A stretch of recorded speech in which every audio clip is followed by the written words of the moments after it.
हम मीनू झा गोर लगै छी समस्त मिथिलावासीके एकटा पारम्परिक सामाके गीत लऽ कऽ उपस्थित छी। कोशिश करै छी सब गोटेके नीक लागै। धन्यवाद। जय मिथिला, जय मैथिली। गे माई जीरे रे जनकपुरसँ एलै एक भमरा, लागी गेल पान के दोकान।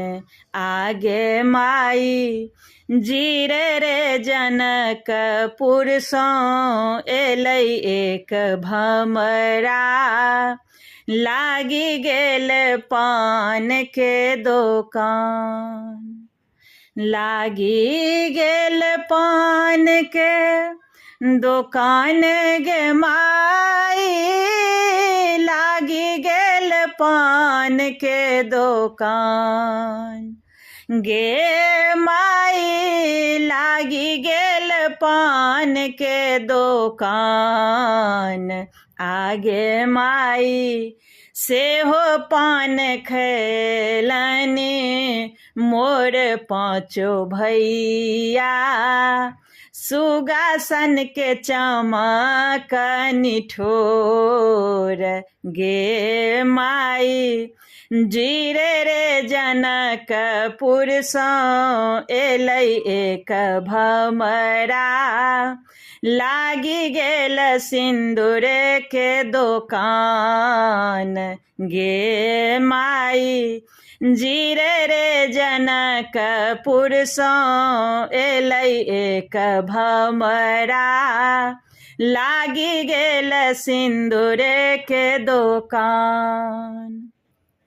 लागी गेल सिन्दूर के दोकान गे माई, लागी गेल सिन्दूर के दोकान।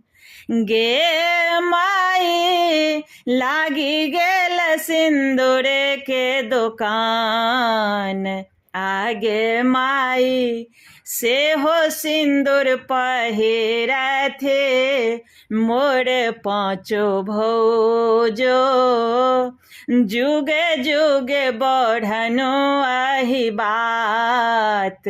आगे माई जीरे रे जनकपुरसँ एलै एक भमरा, लागी गेल टिकुली के दोकान। लागी गेल टिकुली के दोकान गे माई, लागी गेल टिकुली के दोकान। गे माई लागी गेल टिकुली के दोकान। आगे माई सेहो टिकुली पहिरथे अइहब बहिनो, झलकथि जाथि ससुरारी। आगे माई सेहो टिकुली पहिरथि अइहब बहिनो, झलकथि जाथि ससुरारी।